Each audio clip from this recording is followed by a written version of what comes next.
welcome to my channel. My name's Kaylee. Today I'm just doing a quick 1 week update with Lola, who is just down here having her dinner. I feel like anytime I try and do anything at the minute she's feeding, so this video is no different at all. So Rowan's at nursery for the afternoon today, and I thought I'd just quickly sit down and film this today while he's not here because we're having a bit of a chaos week. Oh my love! So I look dreadful. My hair needs, I don't know, something doing to it.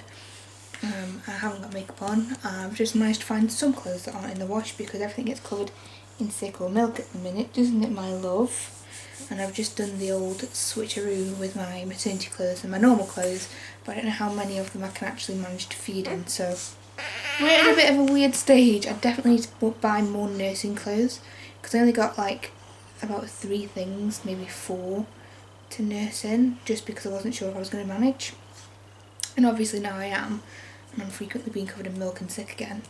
I could kind of do with some more nursing stuff, but that's a future me problem. So we saw the health visitor on Tuesday and she was weighed again, so she was £10 9 ounces, so she's really coming on quickly. And I can never remember what length she was, but she was long. You're a long lady. So it's been a really crazy week. She seems really fussy today.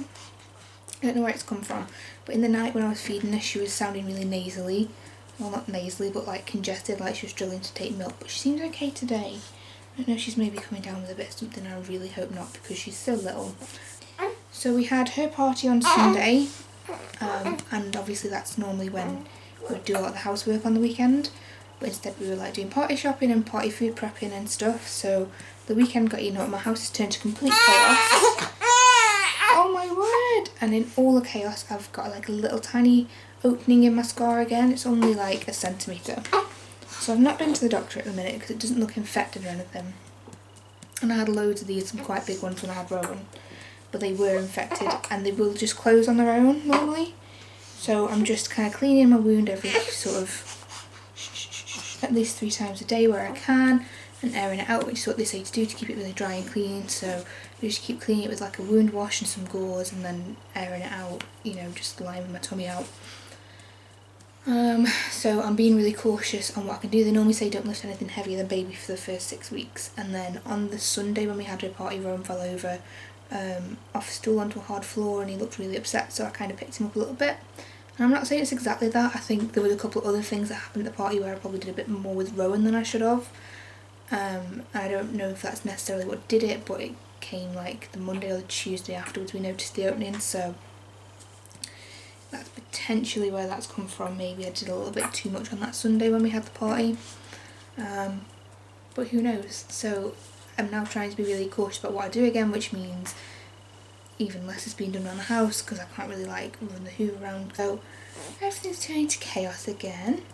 It's funny how one weekend with a party can proper knock your life so much when you've got 2 little kids, but yeah, it devoured like our whole weekend. My mum even had room for a night for us, but it still devoured our weekend because I feel like they're at such an age where anything is such a task. It takes triple the time it should to do anything because of stopping for feeds, and Rowan might have a tantrum if you're trying to get him in the car and he doesn't want to, and yeah, feeding them both and everything else, and nappies, and Rowan's obviously potty training. He's doing really well now, but when he says he needs to potty, he needs to potty. So yeah, it just consumes your life and everything takes so much longer than it should. Not that I'm complaining, and it really sounds like I am. I obviously love them, but it just is difficult on weekends like this where all that got done was the party really, and it took my whole weekend to do it, and now my house is in chaos and days working, and yeah, so that's where that is. But Lola's doing really good, so she's put on all that weight, she's getting bigger, she's doing really well in the night. Obviously I'm looking at her a lot, sorry. So she's doing really well in the night. I think she slept for, oh my word! I think she slept for 5.5, maybe 6 hours straight last night after one of the feeds, but it does mean in the evenings and the build up to bedtime she's just like feeding non-stop. Okay. Feeds are really fussy today. I'm not quite sure why. We have been trying with bottles a little bit and that's been going terribly. She just won't take them. We managed to get to take an ounce of the Tommy Tippy one. We've tried a man one, a Tommy Tippy one and a Nook one. I don't know what else we're going to try with bottles, but we just can't seem to get her to take any bottle. As soon as it goes in her mouth, she just goes and gags. But it's really comical watching. It shouldn't be. It's not funny, but it is funny when she's just this tiny little newborn, but it's really dramatic and overdone. She's like bleh, bleh, bleh, and she really goes for it. And it's a little bit funny because she's a bit of a drama queen with it. But she really isn't into the bottles, which is a little concerning because the last week in September is going to be when she starts nursery. So I can go back to uni, and there's definitely been some times where I could have done with her taking a bottle. So we tried it the other day. We spoke to the health visitor and we're trying to do it not too much, like just every few days or something, so that it's not like overwhelming her, and it might be a bit easier if she's just getting this like little bit of exposure every so often rather than constantly trying to do it and getting her upset. So I was feeding her the other day, and then Rome was really upset. He wanted mummy and he didn't want me to have her at the same time. And I'd got some milk in the fridge and I'd got a sterile bottle, so I thought, well, we'll just put like an ounce in and see if she'll take it so I can be with Rowan for a minute. And she did, so it really helped that she'd started the feed, I think, and then just finished on the bottle. But then after that 1 ounce I put a little bit more in, warmed that up, and she wouldn't take any more and she ended up going back to the breast. So I don't know, there's been a couple of times where I've managed to get a 1 ounce in her maybe, but she just doesn't enjoy them. She kind of struggles to stay on them. She retches a lot when they're going in. It's really not an easy task trying to get her to take a bottle. So that's our current challenge with Lola. We're doing lots of tummy time. She's not a big fan, but she's not as bad as Rowan was with it. She will do it if she's in the mood. Shh, shh. Oh, sweetness. Oh, sweetness. But she's really struggling to get a wind up, and that doesn't help with the tummy time. She's windy, obviously she doesn't want to lie on her belly. And I feel like at the minute she's going through a phase where she feeds a lot. And I wouldn't necessarily say she's close to feeding, but it just feels like she'll feed for like up to an hour, maybe change a nappy and she'll settle for like 20 minutes and then she's feeding again for another hour. Whereas cluster feeding before, she was just doing like lots of little 10-minute ones and then instantly feeding. Whereas we do sometimes get like an hour in between or whatever, but it just feels like she's feeding forever. I mean, I think last night she started feeding around 5ish, and then until about 11 I think I was feeding nearly constantly. I think I got an hour in max where she wasn't in my arms feeding, but it wasn't, like I say, it wasn't lots of little bits. It was like some really big chunks, like up to 2 hours, and then she'd maybe have a bath and then a little half an hour kick around and then she was feeding again. So I don't know what that means, but that's where she's at with that, and she's getting really good at holding her head up now. We do a lot of tummy time where she's just lying on our chest and we lie back, and she really enjoys that. Oh, sweetie. And then Rowan's potty training is doing really well. It's nearly back to where it was before she was born, so I think he's just kind of recovered everything he kind of lost in that.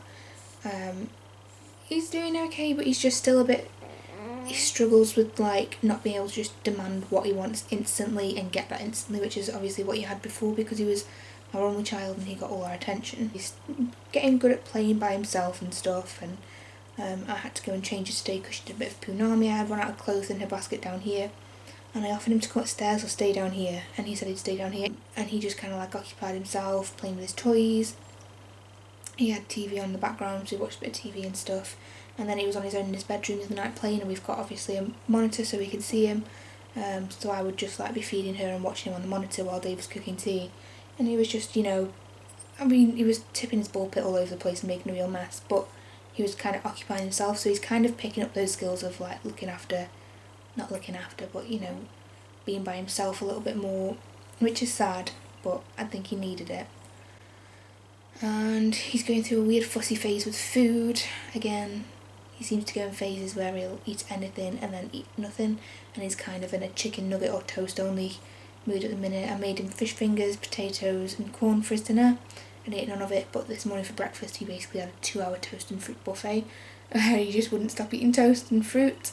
I just kept asking for more and more and more, so I'm not going to stop him if he's hungry. So that's what he had. He's really into preparing the food, so I think anything like toast, where he can do like a lot of the cooking. Sorry, I'm just playing with a foot down here. Where he can do a lot of the cooking or preparation. He's quite into that. He tried some vegetable sticks the other day because he can cut those up sometimes. He really wasn't into celery. He said, that's not very nice, is it? That was his take on celery. But he tried it, which I was impressed with. And I'll continue to like put things on his plate and he can keep that stuff, I guess. Rowan's fine. He hasn't come down with anything, because I think the last time I filmed something I was worried he was coming down with something. He did get sent home from nursery on Tuesday with a fever, but when he came home there was no fever, no symptoms. He was absolutely feral, running around like nothing was wrong.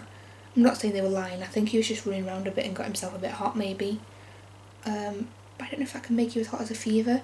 But it was weird, he came home, they said there was a few of them that had been sent home with a fever that day, and then he's been fine ever since. We've had no problems, so he's gone back in today. Yes, he has sweetness. So he doesn't seem to have come down with anything, but now she seems a bit snotty and snorty, so I'm not sure if there's something going round that's just on the cusp of coming in, and I really hope not, because I don't want to have to deal with 2 sick babies. Yeah, I'm not ready for that, and I don't want to be dealing with fevers and it's this hot, and she can't have Calpol, and yeah, I'm just not prepared for this at all. I think that's everything, and I think my kitten Kin delivery is here with her nappies now, which is good because I'm really low on nappies. So thank you very much for watching. I'll try and do another update next week. Thank you, bye!